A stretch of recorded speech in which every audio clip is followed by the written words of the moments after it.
Que Como é que está em posicionamento aqui? Tá bom, né? Tá ótimo. Acho que já estamos ao vivo, né? Então, vamos dar aqui uma boa tarde para você que está nos assistindo, nos acompanhando aí no YouTube, no canal de Samara Barreto, que gentilmente nos cedeu o seu espaço, né? Para que a gente pudesse fazer esse bate-papo aqui com pessoas tão especiais, né? Meu nome é Gisele Novaes, sou professora do IFBA de Jequié. Estou aqui com meus amigos e colegas que vão se apresentar também, né? Elane, pode falar um pouquinho, dar uma boa tarde. Boa tarde, gente. Muito obrigada aí quem está nos acompanhando nesta live. Quero agradecer também a Samara Barreto, né, que gentilmente, cordialmente nos cedeu e nos acompanhou mesmo nessa parte técnica para estarmos aqui. Quero cumprimentar essas pessoas que estão nos acompanhando, cumprimentar a Gisele, minha colega e amiga, né, de profissão no Instituto Federal. Quero agradecer também a Domingos Ailton, primeiramente por fazer parte desse projeto. Meu muito obrigada, meu irmão, meu amigo. E aí eu passo a palavra para você, Dominguinhos. Diga. Boa tarde, aos internautas que estão nos acompanhando nesse momento.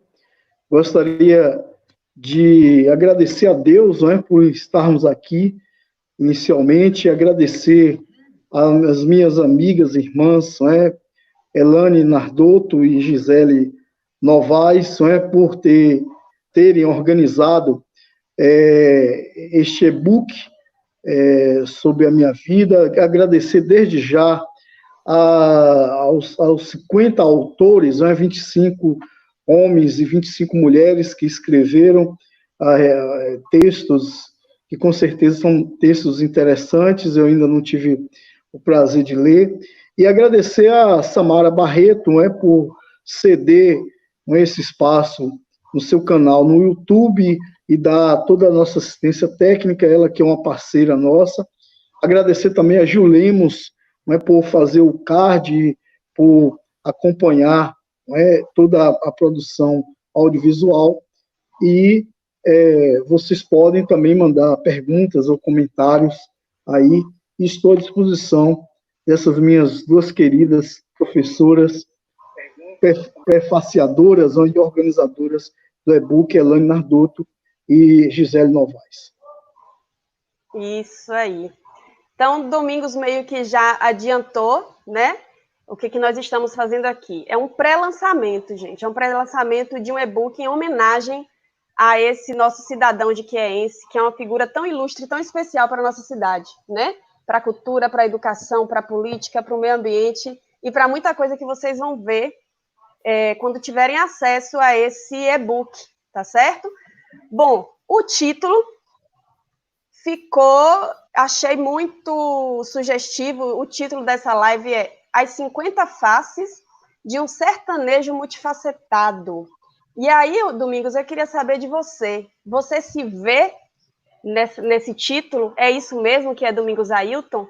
É um cara multifacetado? Existem mesmo essas 50 faces, ou até mais, do escritor, poeta, e seja lá o que for mais que você seja, meu amigo? Olha, eu sou geminiano, Dizem que geminiano não é só uma coisa, Por si só, pela própria característica do signo, já você trabalha em várias dimensões, e isso eu faço desde criança, Muitas vezes eu estou escrevendo e estou assistindo uma live, eu estou lendo e ouvindo a música, e realmente, desde criança eu tenho sido, Quando eu era criança ainda, no quintal, já brincava com vários personagens, fazendo papel de vários personagens. E ao longo da vida também fiz ou 50 ou 100, diversos personagens, porque a minha vida ela tem sido realmente marcada por vários desafios e várias lutas, várias atividades.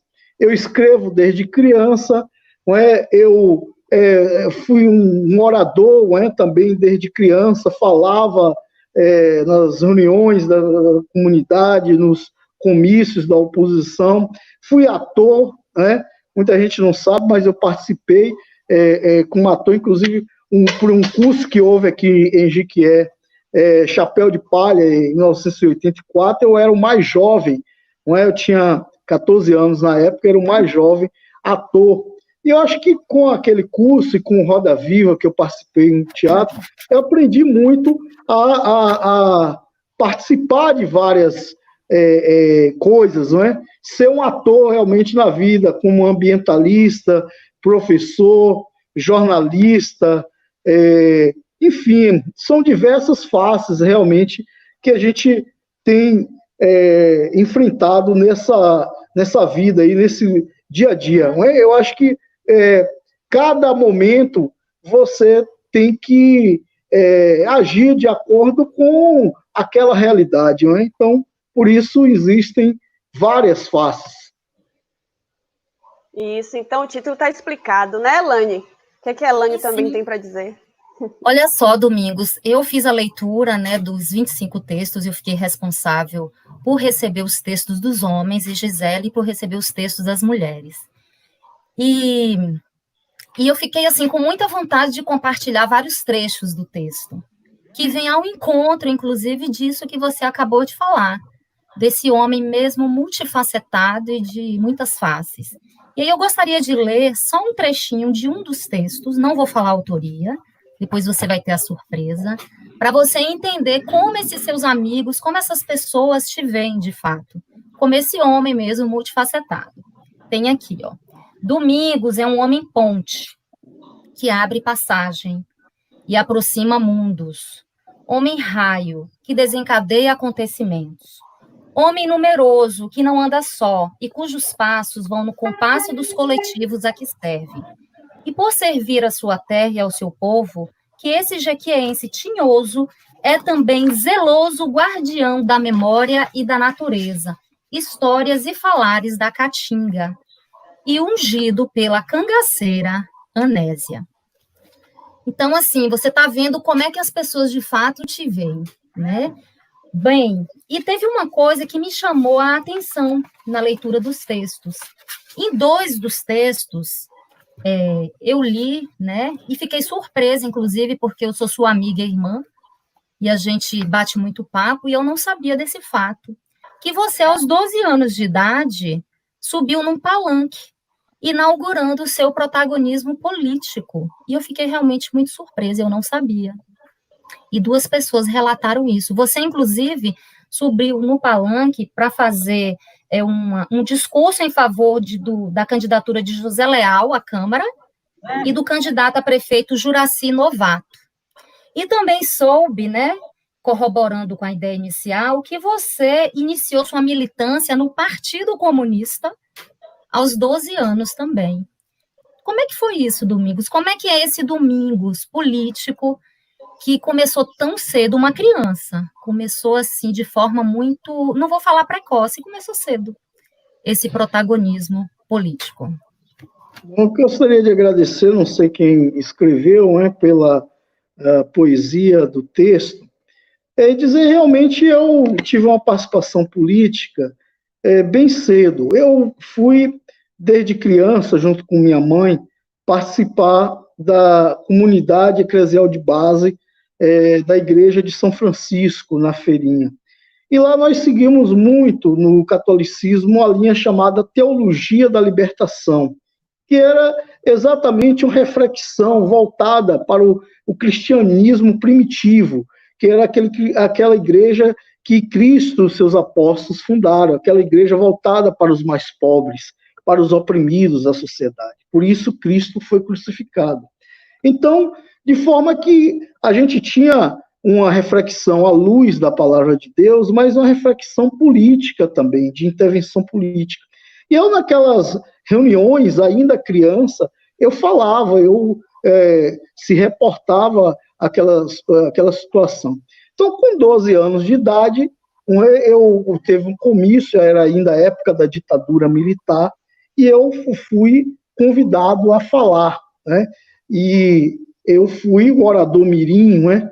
E comecei a falar, e naquela época me aproximei realmente do movimento estudantil, comecei a participar, estava saindo do curso primário, indo para o ginasial, comecei a participar do movimento estudantil e ingressei também no Partido Comunista do Brasil, que naquela época era ainda clandestino.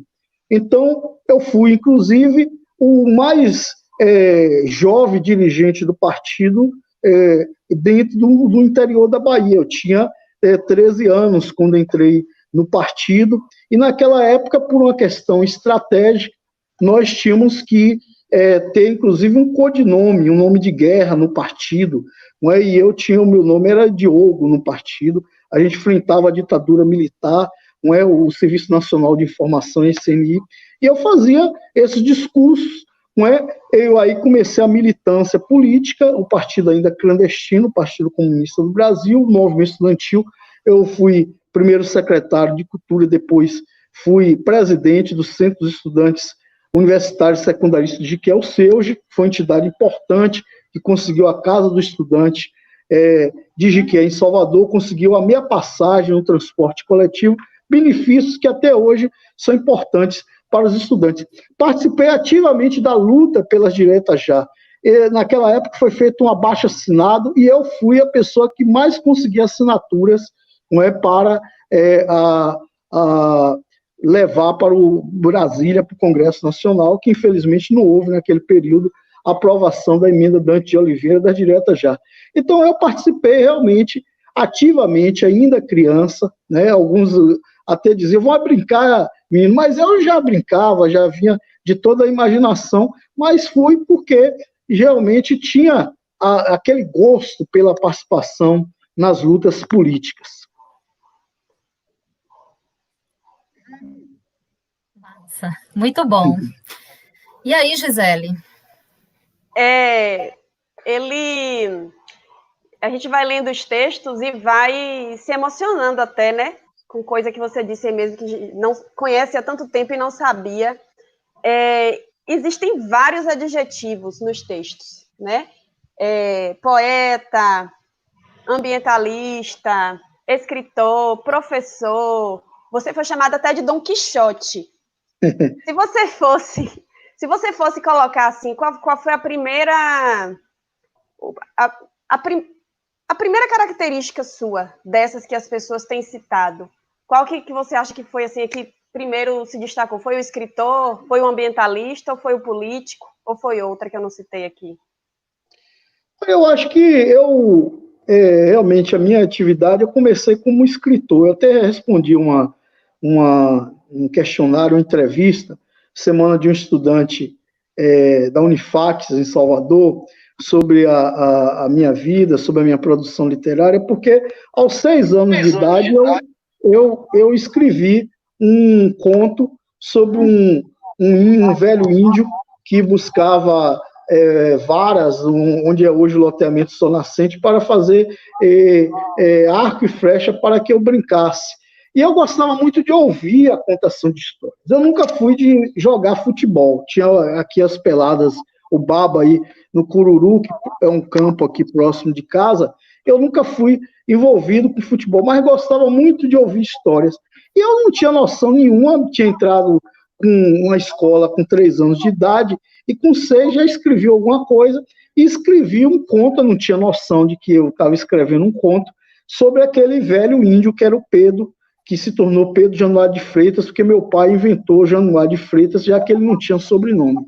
E a partir daí fui escrevendo, eu gostava, 2 coisas, sempre gostei de fazer, de ler e escrever. Então eu acho que antes da militância política, antes de se tornar jornalista ou ambientalista, eu sempre fui um escritor. Eu acho que a questão da produção literária, do ficcionista, do romancista, eu acho que já nasce com a gente. Então, eu acho que essa é a questão central. Inclusive, João Baldo disse que uma vez, que Jorge Amado disse a ele foi colocar num hotel lá, jornalista, e Jorge Amado disse, não, coloque escritor, porque antes de ser jornalista, você é escritor. Também eu acho que isso comigo, antes de ser jornalista, ambientalista ou político, militante, eu fui escritor porque comecei muito cedo, aos 6 anos de idade, já escrevi meu primeiro conto.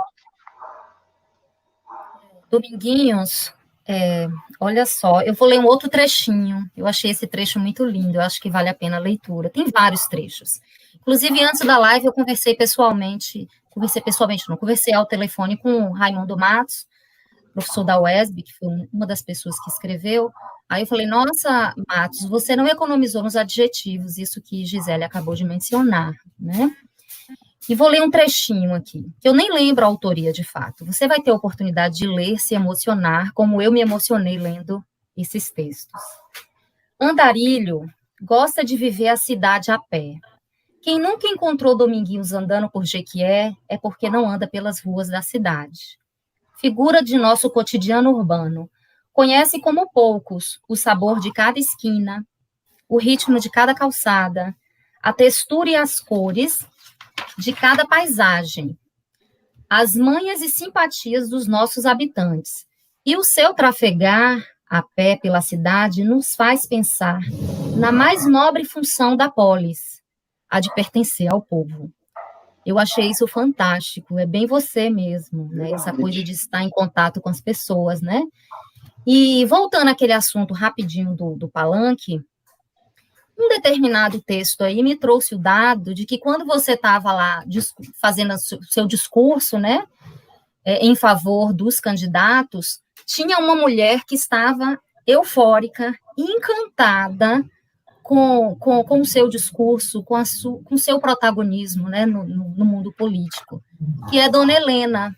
Dona Helena, inclusive, é citada em vários textos, né? Parece-me que ela tem uma importância muito grande na sua vida e na sua trajetória de pessoa política, ambientalista e, sobretudo, como escritor.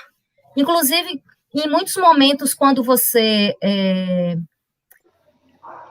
começava a escrever um determinado texto literário, você consultava Dona Helena, porque parece-me que ela é uma memória viva das histórias do bairro, da cidade, bem como da região. Inclusive, aos 80 anos, parece que uma pessoa, um amigo seu, que escreveu também, fez um documentário, um mini documentário, uma filmagem com ela contando, né, os seus casos, né? E eu não sei se você sabe, mas todas as vezes que eu vou te buscar na sua casa, e eu não vou pouco, né?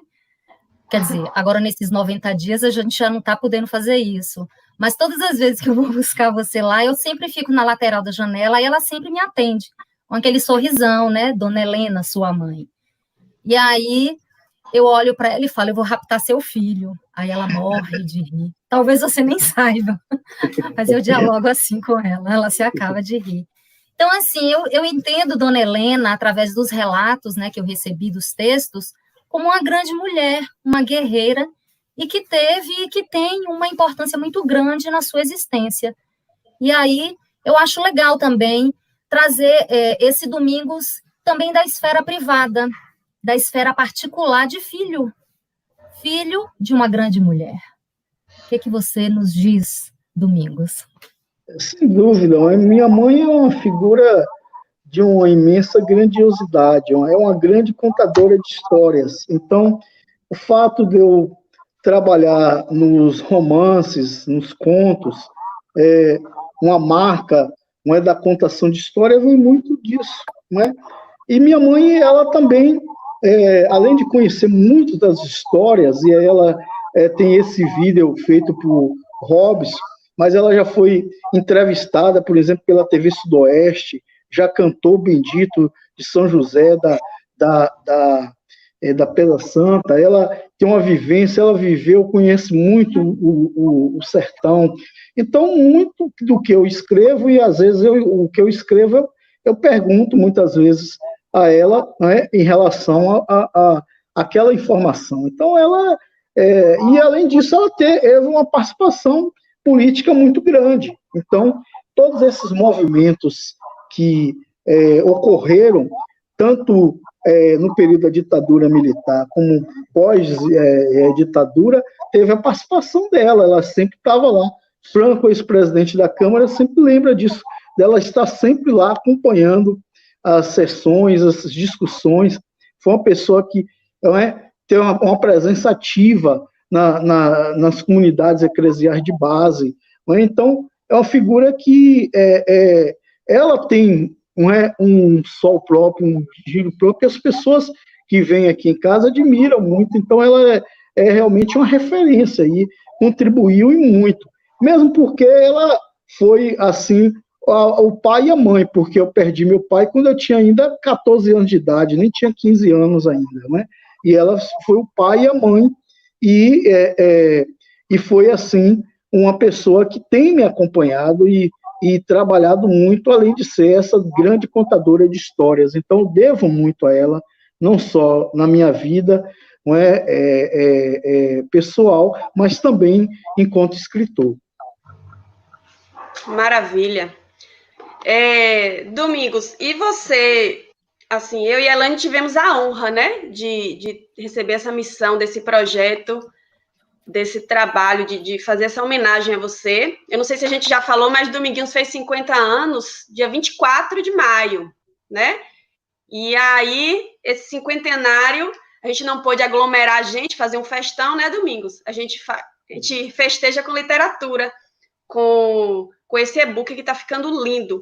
E aí eu quero saber de você, o que você pensa ou sente, assim, a respeito disso? Como é isso de ser homenageado, de ter tanta gente legal, tanta gente especial escrevendo sobre você, né? Não é uma autobiografia, mas é uma biografia de várias pessoas que estão falando sobre você, te homenageando. Tem vários textos, inclusive poéticos, né, Elane? Tem de todo gênero. O livro está assim, o e-book está riquíssimo em relação a isso. Então, eu quero saber como é que você está se sentindo nesse sentido, assim, de ser homenageado de uma forma tão linda. Fico muito emocionado, né, da bondade, da gentileza, não é? E a minha eterna gratidão a vocês, não é, que se empenharam tanto em organizar e prefaciar o e-book, e a todos os amigos e amigas, não é, 25 amigos e 25 amigas que escreveram para esse e-book, não é? Com textos tão variados, textos em diversos gêneros, em crônica, em poesia, em artigo de opinião, enfim, realmente algo extremamente importante, porque como eu tenho, assim, recebido várias homenagens, né, de escolas, não é, de diversas outras instituições, da própria universidade, em trabalhos de estudo, não é, sobre a minha vida, sobre a minha obra, e às vezes as pessoas procuram muito informação a respeito da minha vida. Então, eu acho que esse e-book ele vai contribuir para que esses estudiosos, não só daqui, mas de diversas outras localidades da Bahia e até do Brasil, quem sabe até do exterior, possam, quando forem pesquisar sobre a minha obra, sobre a minha vida, possa ter uma fonte. Então, de forma que esse e-book vai ser uma fonte realmente de pesquisa para essas diversas pessoas. Então, minha gratidão imensa a todas essas pessoas, né? Como eu disse a Elane, essa semana ela vendo um texto, eu não acredito que eu seja isso tudo que as pessoas colocam, eu acho que é bondade das pessoas, né? Um elogio das pessoas, mas eu vejo essa homenagem como algo importante para que as pessoas, não só em relação à minha pessoa, mas em relação ao que eu tenho produzido e que isso possa servir de estudo. Fico muito gratificado, porque muitas vezes os autores, os artistas, eles são homenageados depois que morrem.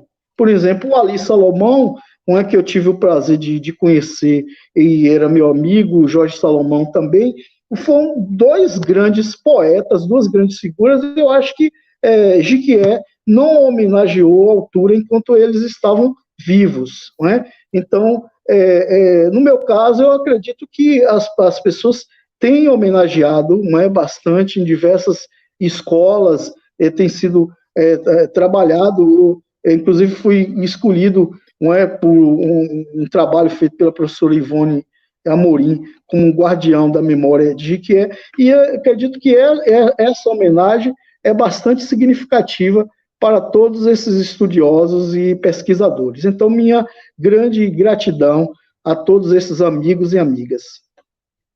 Falando em homenagem, Domingos, nós, né, eu e Gisele, que somos professoras do Instituto, a gente sempre tem que te agradecer, né? Sua presença lá é marcante, pelo menos uma vez no ano, né? Desde 2011, a gente tem 10 anos de Instituto Federal, vai fazer ainda 2021. Nesses 9 anos, todos os anos, você é figura presente lá. Em nosso agradecimento, nossa gratidão. Eu vou ler um outro trecho, viu, Domingos, para você se emocionar. É movente e semovente. Existe no completar-se. É aberto ao mundo, é dinâmico, é plurívoco. Como o signo voa, sob e sobre as asas dos mais diversos sentidos, cambiando significados, ampliando significados e diversificando significados num processo de criação regressivo e progressivo instantâneo, do fixo que não se fixa, do permanente no impermanente. Essa passagem me lembra as nossas conversas, né? Vamos viver a vida intensamente, né? Eu acho que é o que nos une um pouco também, né? A gente tem um pouco disso. Vamos viver intensamente. Sim, uma outra coisa que me chamou a atenção nos textos, Domingo, e inclusive eu chorei quando eu li essa passagem. Chorei e me emocionei muito. Porque eu moro há 10 anos em Jequié, né? Estou aqui há 10 anos, é isso, 10 anos. Votei em você para vereador. Fiz campanha, eu não lembro qual foi o ano, me perdi na memória. E fiquei extremamente chateada por você não ter conquistado uma cadeira na Câmara, sendo você professor, um homem promotor da cultura, ambientalista, escritor, entre tantas facetas e diversidade que você caminha, né? E fiquei realmente, na época, muito chateada. E aí, eu li um trechinho de um texto que me deixou até um pouco mais tranquila, né, com o meu aborrecimento no resultado das eleições. Eu não lembro o ano. Vou ler o trecho. Considero felizes as pessoas que não buscam tirar proveitos, que não se movem no toma lá da cá, que não se rendem nem se corrompem, mas que levam na caminhada exemplos éticos e morais na preservação da natureza. Esse trecho aqui é de um texto escrito para você. E eu soube também, já em outro texto, que num determinado momento da sua existência, você foi um conselheiro do ex-ministro do Meio Ambiente. Acho que foi no governo do Michel Temer. Aí depois você fala um pouco sobre isso. E ele disse no texto que em vários momentos ia te pedindo ideias para ele levar a contento e de uma forma justa o ministério. Aí no final do texto ele coloca assim, que Jequié talvez não saiba disso, que você teve essa importância no ministério e mais, que você foi um promotor para a ascensão da carreira política dele, né? Quando a sua própria cidade não conhece isso, e também, digamos assim, eu não vou nem falar em chance, porque eu acho que foi uma perda você não ter chegado à Câmara, sinceramente. Então, assim, fala um pouquinho disso, desse Domingos político, e que, de certa forma, aí eu vou fazer um desabafo, que eu acho que Jequié ainda não reconheceu esse Domingos político, e que pode ocupar, sim, e que deve ocupar uma cadeira na Câmara. Diga aí, Domingos. Olha, Elane, eu acho que, por exemplo, o Chico Mendes foi candidato lá em Chapuri e não foi eleito, né? E tinha uma dimensão, não é, 1000 vezes maior do que a minha. Às vezes as pessoas não têm compreensão, né, em relação à questão da representação. Eu, na verdade, coloquei meu nome, inclusive, por um processo, quando fundei o partido, você não tinha quase nome nenhum, então, se não colocasse, ficaria até sem nome. E a campanha foi uma campanha alternativa. A minha campanha, por exemplo, as peças que eram feitas e colocadas nos postes, eram estandartes feitos com saca, não é, que é utilizado, era um material reutilizado, artístico. Teve uma pessoa que olhou para cima e viu a propaganda no poste e acabou votando em mim, né? Mas as pessoas, muitas vezes, elas não têm consciência, às vezes o voto é por barganha, não é? E acabam não elegendo, às vezes, pessoas, não é, que trilham, assim, o caminho das ideias, não é? Mas a campanha, eu acredito que as campanhas que eu participei, fui candidato, a campanha em relação, foi algo educativo, porque eu aproveitei a campanha para fazer uma educação, tanto do ponto de vista da educação ambiental, como da educação cultural, né? Passando ideias para as pessoas e lutando para formular políticas públicas. Eu acho que não é só o fato de ser candidato, eu decidi não ser mais candidato. Eu tenho recebido, inclusive, muitos apelos para que eu saia candidato, mas decidi não ser candidato, né? Eu acho que você pode contribuir também formulando políticas. Eu tenho trabalhado, inclusive, nesse sentido, essa semana reuni ambientalistas, reuni artistas, para a gente discutir coletivamente, intervir no sentido de formular políticas públicas.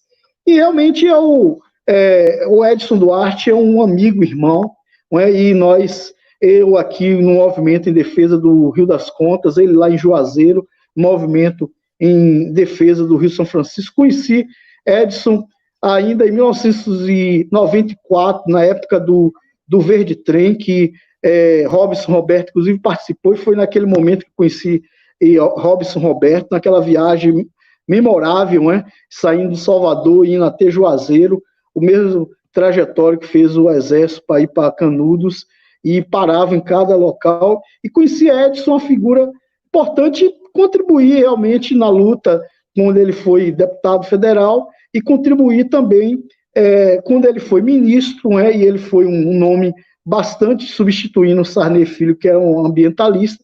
Ele foi um nome que os ambientalistas aprovaram, até porque ele vinha do movimento ambientalista e foi presidente da Frente Parlamentarista no Congresso Nacional, e eu estava como conselheiro do Conselho Nacional do Meio Ambiente, do CONAMA, na gestão anterior, tinha sido eleito. Eu fui, inclusive, reeleito, né? A entidade, o GERC, foi a entidade mais bem votada no Congresso das entidades ambientalistas do Nordeste. Infelizmente, o presidente Bolsonaro cassou o nosso mandato, né?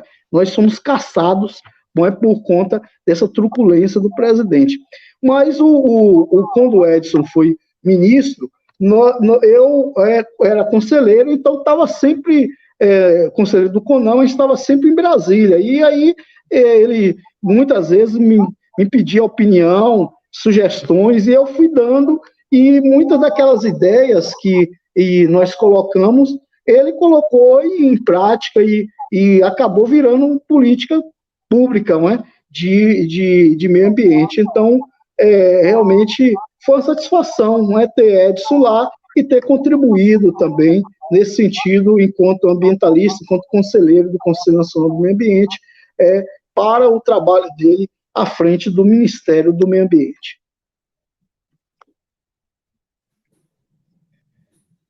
Obrigada, Domingos. Gisele? Eu agradeço. A gente tem vários comentários aqui, viu, Domingos? Inclusive, muitas escritoras do e-book e escritores estão aqui comentando e assistindo a gente.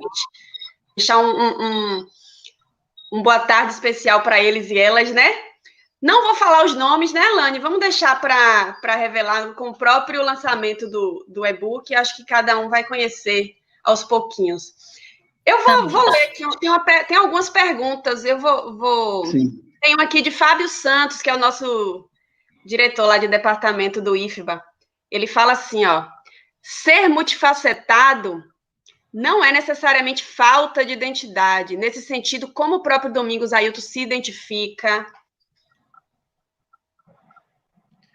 Realmente eu me identifico nessa de estar presente em várias frentes, né?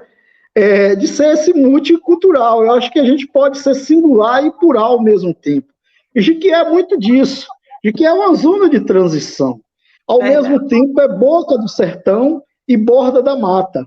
Não é? Então, eu sou, ao mesmo tempo, catingueiro e mateiro. A gente pode ser várias coisas, não precisa ser apenas uma coisa. Não é? A gente pode, naquele momento, estar, enquanto singular, assumindo aquela identidade e depois assumindo uma outra identidade, porque são várias frentes na vida que a gente tem. Né? Vocês, por exemplo, não é? São mulheres à frente do seu tempo, são professoras, são escritoras. Você, por exemplo, eu não sabia, Gisele, é uma grande cantora, não é? Eles são donas de casa, cozinham muito bem, não é? Então, na verdade, você assume vários papéis na vida, não é? Então, eu tenho também assumido esses diversos papéis na vida e tenho sido fruto também desse encontro entre o sertão e a mata, não é? Sou, ao mesmo tempo, catingueiro e mateiro. Ô, Dominguinhos, e outra coisa também sobre essa coisa da identidade. A sua identidade é multifacetada. Eu acho que é nesse caminhar, né, do multifacetado, a sua própria identidade é assim. É plurívoca, como eu li num texto, eu achei o termo lindo, inclusive. É a coisa da pós-modernidade que agarrou ele, né? Eu vou ler um trechinho aqui que eu achei muito interessante. Também não vou falar quem foi que escreveu. Foi uma mulher, porque eu não sei se a gente já falou, mas eu fiquei com os textos das 25 mulheres para organizar, contactar, revisar. E Elane ficou com os textos dos 25 escritores, dos 25 homens, tá certo? E aí a gente fez essa divisão. E uma das mulheres escreveu isso aqui, ó. Eu quis dar uma de vir sem óculos e estou aqui me quebrando, mas eu vou conseguir. A força que move Domingos é a própria força da vida, que às vezes pode parecer teimosa. Mas se não fosse essa característica, que seria da plantinha que nasce no meio do asfalto? E aí eu achei interessante, e aí eu vou jogar isso para a literatura. A literatura é isso? É essa plantinha que nasce no meio do asfalto? Eu acredito que sim. Acho que a literatura, ela nasce em diversos locais, no asfalto, na rocha, não é? No mar, em tudo. A literatura tem esse poder, não é? De estar presente em vários lugares, não é? Esse poder de unir a realidade à ficção, esse poder, não é? De tornar o céu próximo da gente, não é? Dessa ligação entre o real e o invisível. Então, tem todo esse poder a literatura, e a produção literária expressa isso muito bem.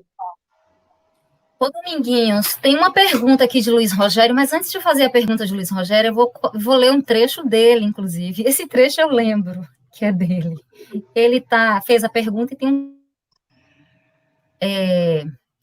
ele colocou assim no texto dele: e nos dias atuais, quando a intolerância respira os ares de um modelo novo de ditadura, incitando contra a democracia pedras, nós trocamos livros.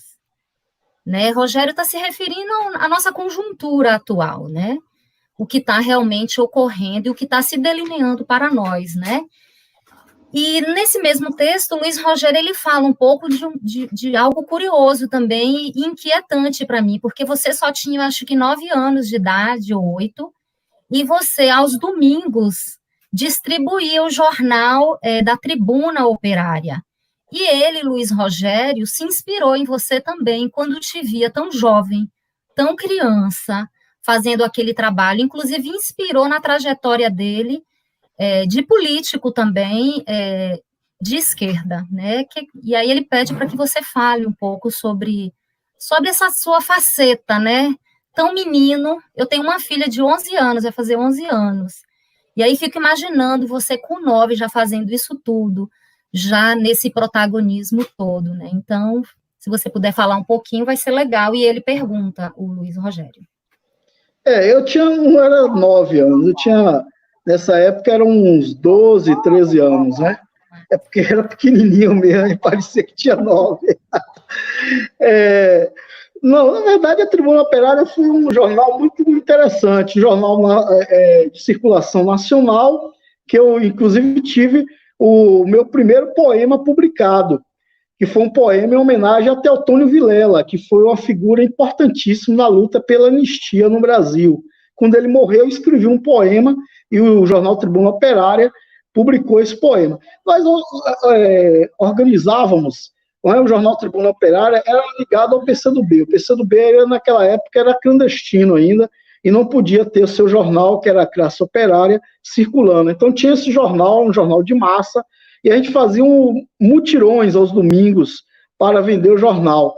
E ia vendendo e ia gritando nas ruas, né? Abaixa a ditadura,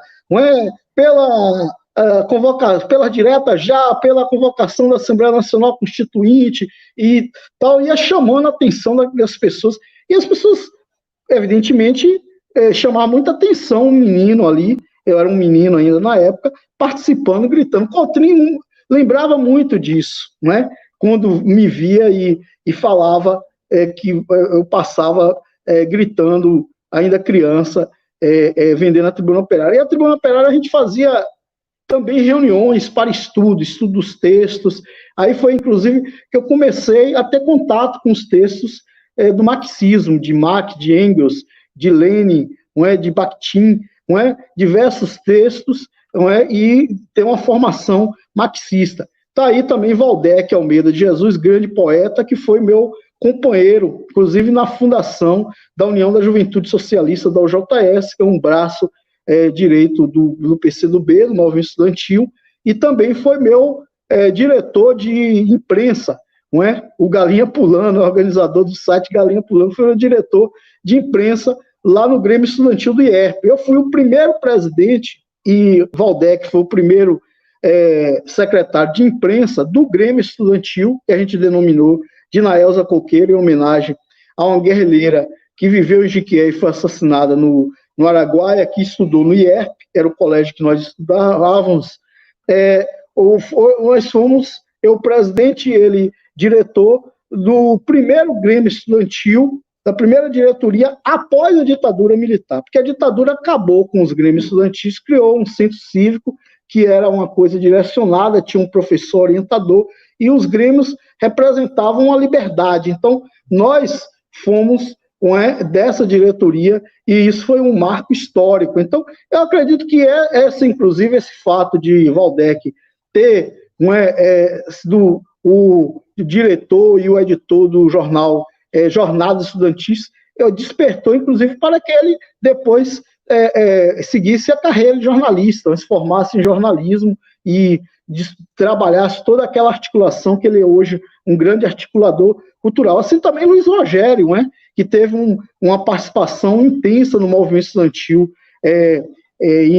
aqui em Jiquié, na UESB, no DCE da UESB, no centro acadêmico, e depois também a sua participação lá como enfermeiro, como ativista político, como escritor lá em Vitória da Conquista. Em um dos textos, eu lembro que a escritora fala assim, que acho que estava numa igreja e geralmente ao final das missas você fazia algum discurso, alguns comentários, não sei. E aí, diz que sempre você falando em favor dos necessitados, fazendo aquele movimento. E aí, uma vez ela estava assistindo e alguém atrás dela comentou assim, e esse menino já tem cara de oprimido. Eu achei muito engraçado isso. Você sabia dessa história? E por que você tinha cara de oprimido? Era o que você fazia? Não sabia, não. Eu só tinha cara de oprimido porque realmente estava oprimido, pela ditadura militar, assim como agora nós estamos oprimidos por esse governo autoritário, nazistas, que está aí, Então, fui oprimido naquela época e continuo agora como oprimido, diante desse governo que caça o mandato, dos ambientalistas quando são eleitos democraticamente, que caçam o direito de liberdade, caçam os projetos culturais e ambientais, então continuam sendo oprimidos e lutando em defesa do oprimido com muita honra. Ô, Domingos, eu sempre digo que ser professor neste país, por si só, já somos oprimidas e oprimidos. Isso. Bem, Domingos, olha só, a partir de amanhã, os alunos do Instituto, né, nós estamos no isolamento e não estamos tendo aula. Mas nós, né, da área de linguagens, eu, Gisele e outras colegas, nós estamos passando leituras, algumas atividades para que os alunos se mantenham ativos. E a partir de amanhã, eles vão ler Anésia Cauaçu, porque todo ano é um livro que eu indico, né, leitura assim dada já, está sempre no nosso planejamento, no meu, no de Gisele, por aí vai. E aí, o que você diria para os alunos agora?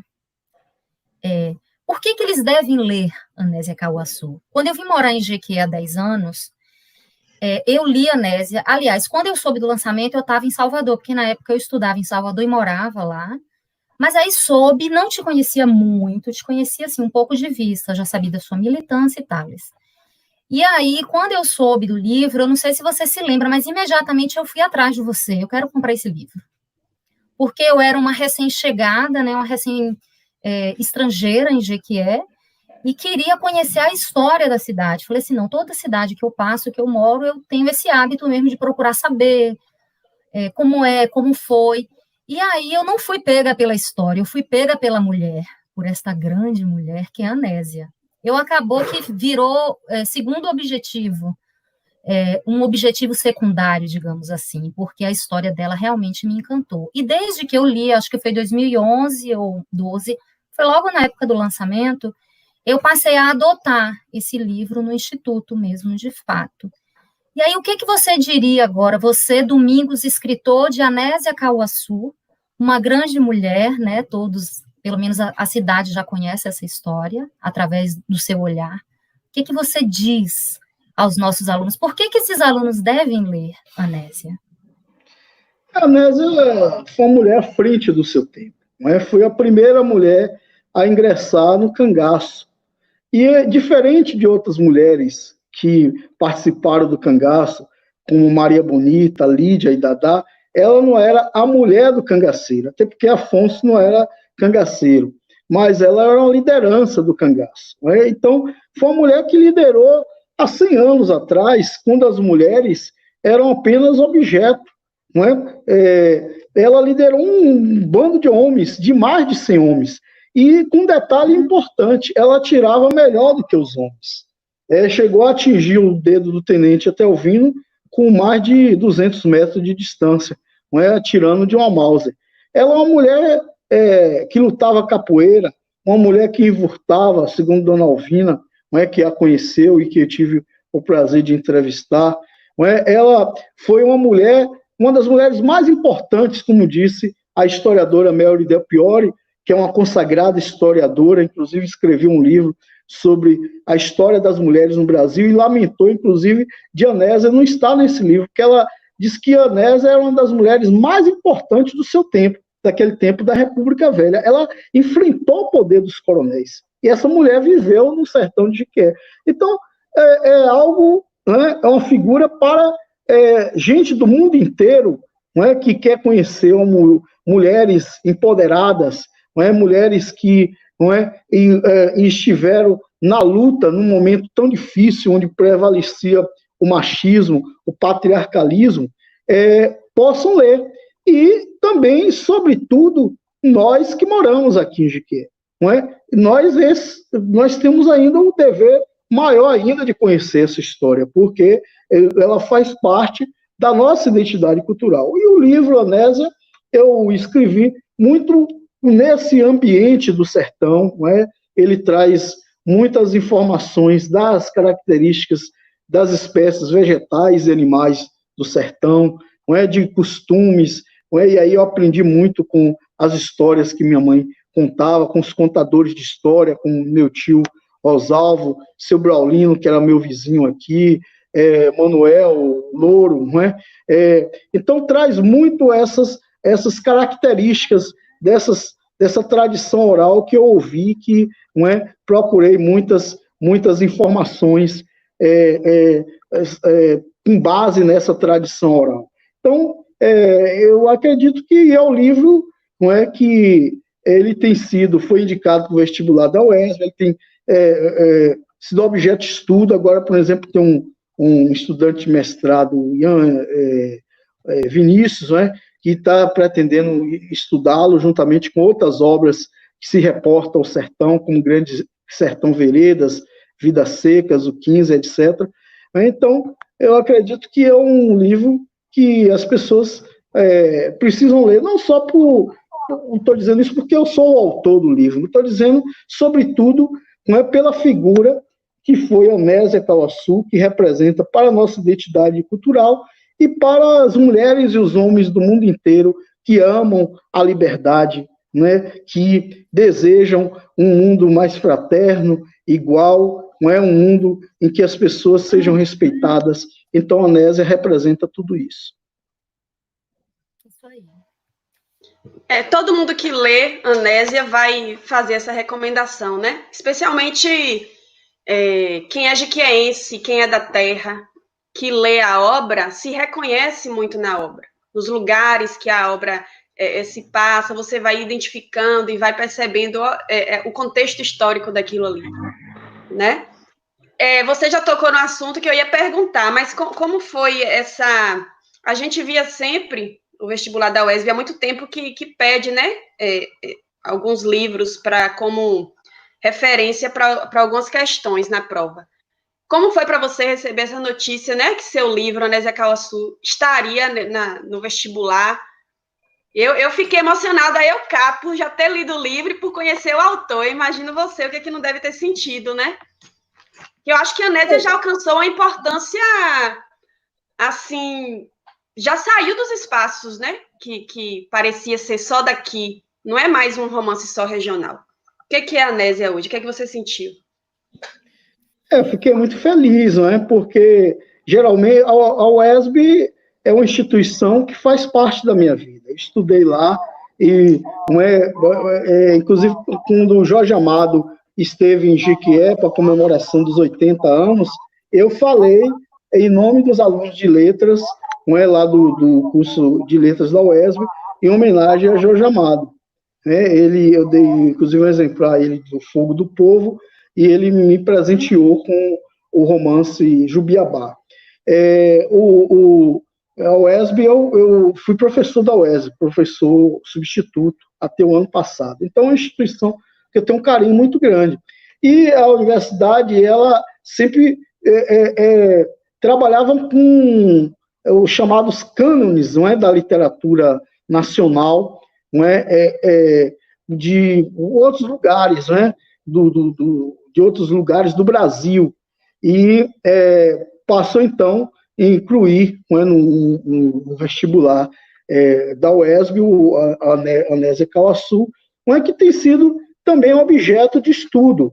Por exemplo, na UESC, que foi objeto de estudo, na Universidade Federal de Alagoas, não é, uma estudante do final de curso de História fez um estudo sobre a Anésia Cauaçu, também na UNEB e na UFBA também. Quando eu cheguei, fui fazer com uma aluna especial lá no doutorado de literatura da UFBA, e uma colega me disse: olha, eu já lhe conheço o nome, porque um colega meu aqui de curso já tinha indicado seu livro para ler, Anésia Cauaçu. Então, de forma que o livro tem circulado em vários ambientes, tem ido para vários locais. O livro ele foi adquirido, não é, pela Embaixada Americana para presentear a Biblioteca do Congresso dos Estados Unidos, que é uma das maiores bibliotecas do mundo. Então, houve a Bienal do Livro, e você vê, por exemplo, um texto belíssimo dessa segunda edição, de Melody Del Piore, que é uma historiadora consagrada, uma figura que, não é, eu tive o prazer apenas de conhecê-la pessoalmente um dia. Então, não tinha... Na verdade, ela leu a obra e gostou bastante. Não era uma questão assim, não éramos amigos de longo tempo, como esses amigos aí que nós temos, que podia dizer: não, esses aí escreveram porque são amigos e tal, mas ela escreveu um texto falando sobre a Anésia, falando sobre o livro, a relevância que o livro tem, inclusive para a literatura nacional. Olha só, eu estou vendo aqui o comentário da Fabiana Correia. Ela diz aqui que Anésia Cauaçu e a revista Cotoxó são obras que faço uso em minha prática pedagógica. Olha, Fabiana, se você souber a pesquisa que Domingos Ailton está fazendo, porque Domingos Ailton é tão multifacetado que ele também é estudante do IFBA, ele é estudante da pós-graduação Formação Docente e Práticas Pedagógicas, curso que eu coordeno, e é meu orientando. Pode falar, né, Domingos? Isso. E ele está construindo um trabalho belíssimo. Ele está construindo um trabalho belíssimo, como curso, é um curso voltado para a formação de professores, ele está fazendo exatamente esse debate da importância dos jornais e das revistas como objetos de ensino-aprendizagem, como ferramentas, nem vou falar em objetos, como ferramentas da nossa prática pedagógica. Então, ele está nessa construção, e ele é o primeiro orientando que entrega tudo logo. Eu falo isso para todo mundo. Domingos tem uma vida turbulenta, mas quando eu falo assim, Domingos, cadê a fundamentação teórica? Pum, já está ali no e-mail, ele entrega. Eu não sei como é que ele dá conta de tanta coisa. É esse homem, né, multifacetado, né, Gisele? Que não para quieto, né? E a gente bem sabe. E aí, quer falar, Domingos, sobre isso, sobre essa prática? A revista Cotoxó foi uma revista que eu criei em 2008, né, que houve um evento da professora, organizado pela professora Fonsina, encontro de leitura, literatura infanto-juvenil, Elige, né, lá na UESB, e eu aproveitei para lançar, fiz uma edição em homenagem a Jorge Amado. A ideia era fazer uma edição única, mas as pessoas gostaram tanto que me pediram, e eu, então, dei continuidade. É uma dificuldade enorme para manter a revista, né? Nós temos, inclusive, um site que é mantido aí pela nossa amiga Samara Barreto, né?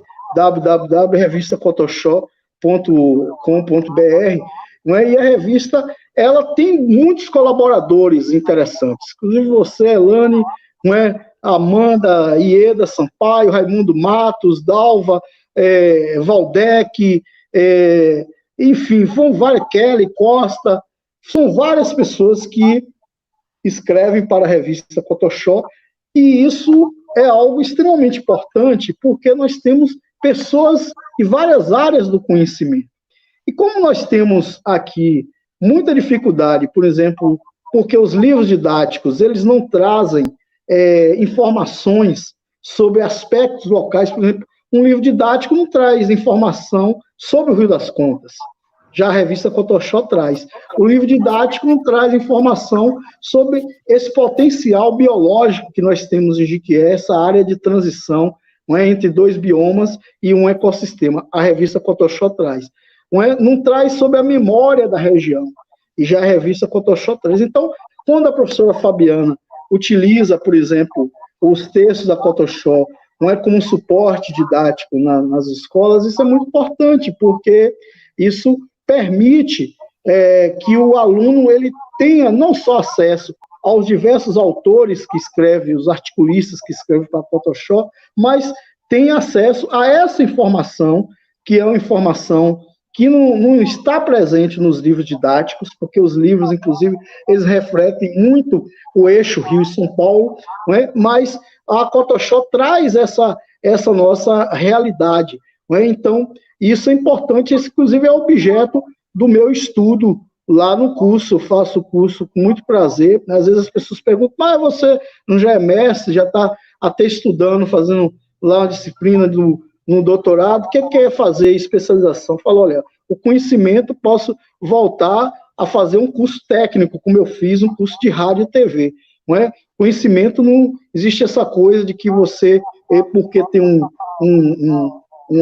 grau, uma formação, você não possa fazer, e estou adorando o curso, e tenho batalhado realmente entre inúmeras atividades para cumprir a minha tarefa de estar realmente entregando os trabalhos, né, dentro do prazo previsto. Isso. Domingos, uns 2 ou 3 textos citam você como um Don Quixote cultural, né? A questão do aspecto mesmo do sonhador, daquela pessoa que sonha um projeto e quer realizar. E aí eu me refiro a Feliz que é, né? Que você é o curador da festa literária.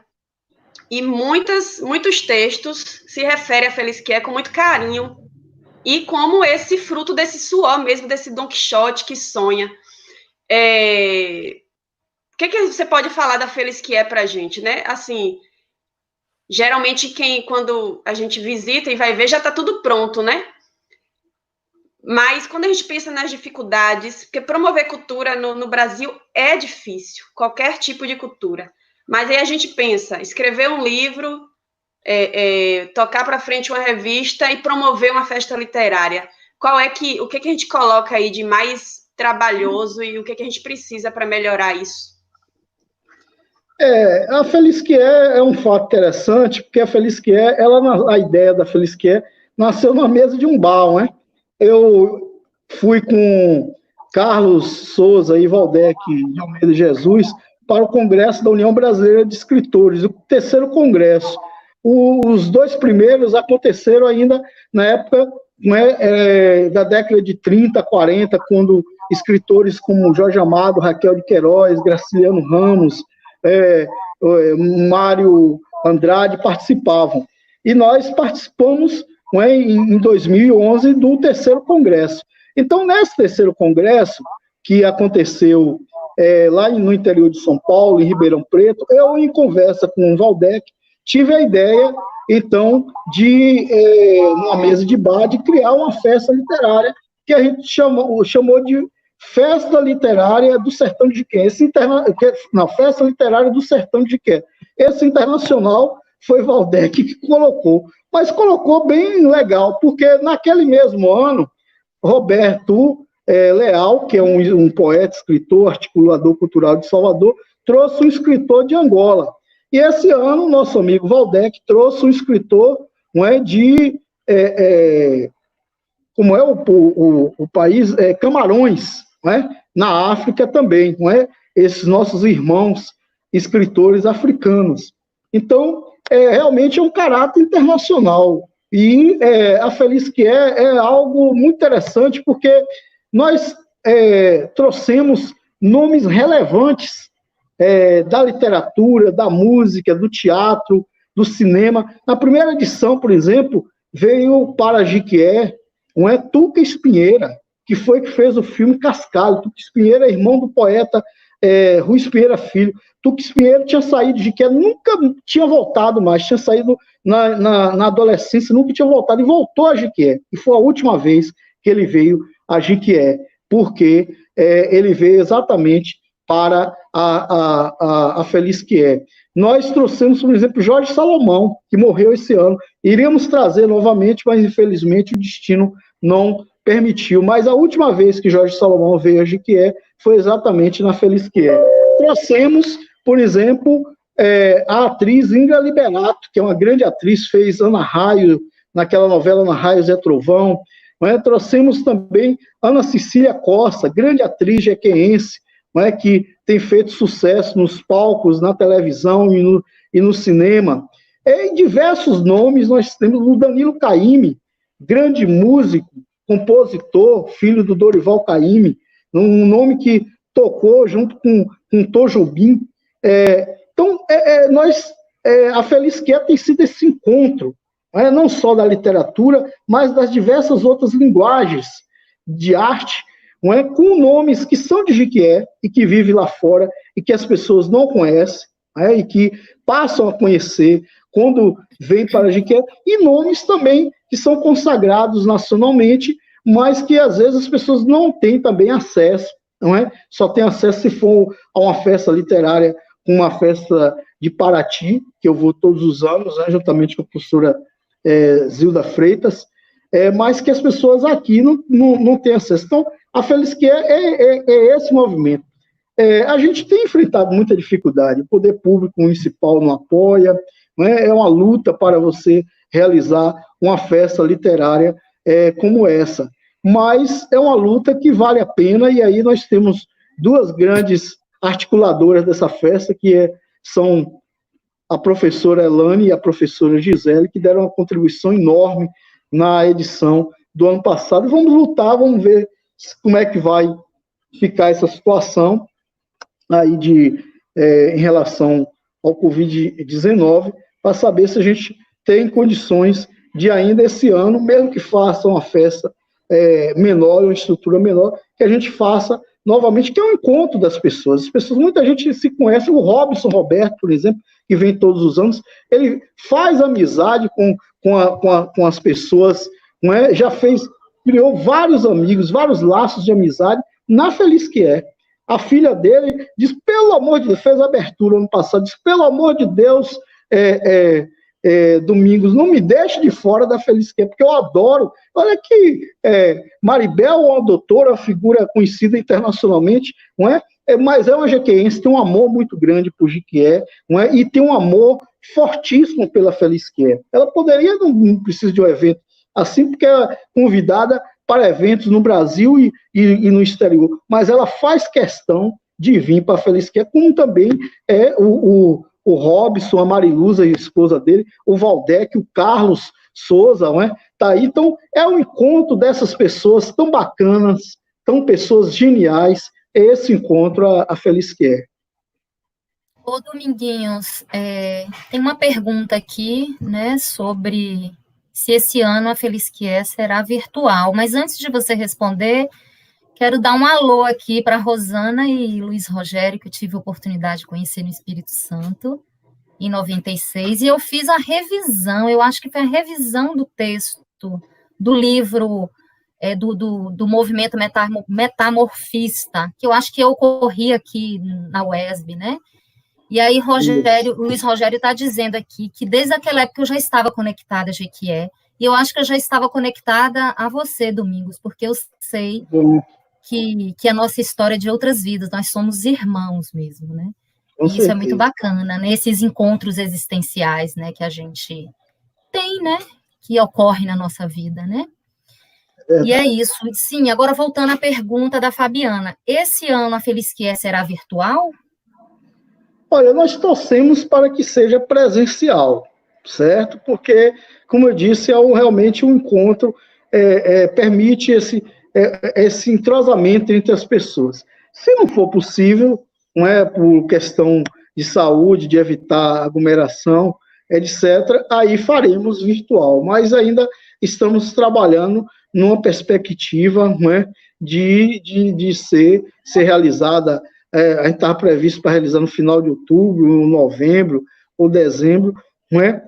Vai depender muito do desenrolar, não é, dessa situação que nós estamos vivendo. Se não ocorrer, não for possível, a gente realiza virtual, não deixa de realizar, não é? Mas vamos torcer para que a gente possa realizar esse encontro, não é? Que é tão bacana, não é? Com tantas coisas interessantes. Trouxemos esse ano, por exemplo, o ano passado, a roteirista, jornalista Caroline Assis, trouxemos, que está fazendo uma adaptação de Anésia Cauaçu para a televisão e o teatro. Trouxemos membros da família Cauaçu, a Melissa, que veio de Brasília, a Virgínia, que veio do Mato Grosso.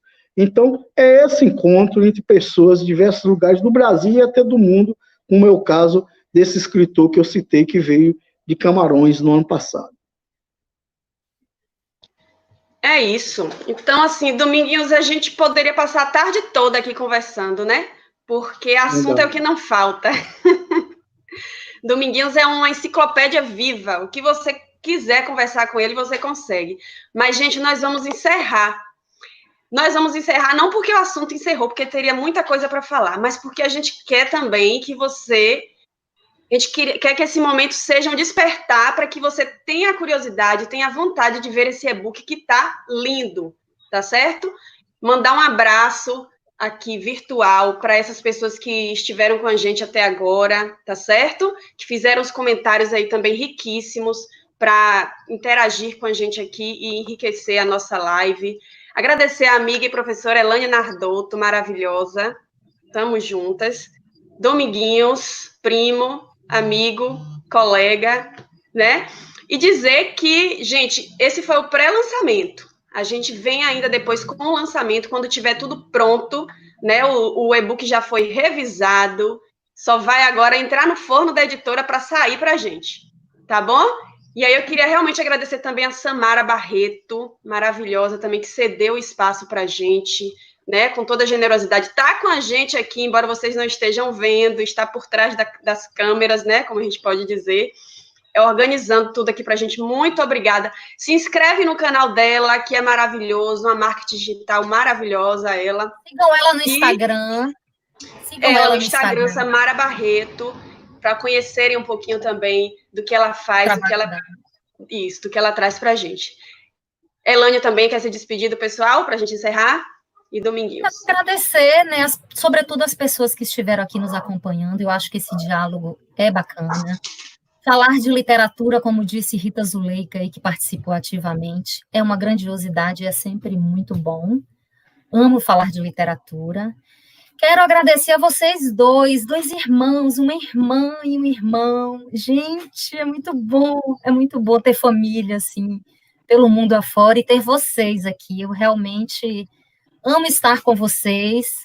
Né? E agradecer a Samara. Gente, Samara tem esse canal aqui que vocês podem se inscrever e tem também o Instagram, reforçando o que Gisele falou. E vamos aguardar o lançamento. Eu espero que seja presencial, sinceramente, e que a gente possa agarrar e abraçar, porque eu estou sentindo muita falta disso. Um grande beijo e abraço. Eu gostaria de agradecer, não é, a vocês, Elane e Gisele, por ter organizado não só o e-book, mais organizado também essa live tão bacana, com tanta gente interessante participando, e eu gostaria de agradecer a todos vocês, né, que estão conosco, fazendo perguntas, mandando comentários, né, de uma forma tão elegante, né, tão positiva, dizer que vamos ter essa oportunidade de fazer um lançamento, para ouvir, inclusive, esses nossos artistas, né, que temos aí, o caso de Gisele, de Brito, com seus poemas, de Jonas, com seu cordel, com sua música, e diversos outros artistas, de Luiz Rogério também, que é um grande poeta, também escritor, e diversos outros, e conhecer os autores, os diversos autores. Eu, por exemplo, não ainda vi os textos, mas gostaria de imensamente agradecer cada autor, cada autora que escreveu estes textos, e agradecer realmente a todos, convidá-los para acompanhar as nossas lives. Nós temos realizado aí sobre diversos assuntos, vamos fazer outras, inclusive essa semana, na próxima, então os acompanhem aí pelo Instagram, e agradecer muito a Samara Barreto, por ter dado, permitido, através desse seu canal, que ela é uma representante do Google, é uma figura, que é uma das maiores especialistas em marketing digital, não só da região de Jequié, mas da Bahia e do Brasil. Então, é uma figura importantíssima, uma parceira, assim, de um imenso trabalho, de um imenso carinho. Agradecer também a Gil Lemos por ter feito a arte do card da nossa live, e mandar um grande abraço para todos, desejar uma feliz semana para todos nós, e que possamos vencer essa realidade, essa dificuldade que nós estamos passando, para que a gente possa dar um fraternal abraço pessoalmente a todos. Muito obrigado, minha imensa gratidão a todos vocês.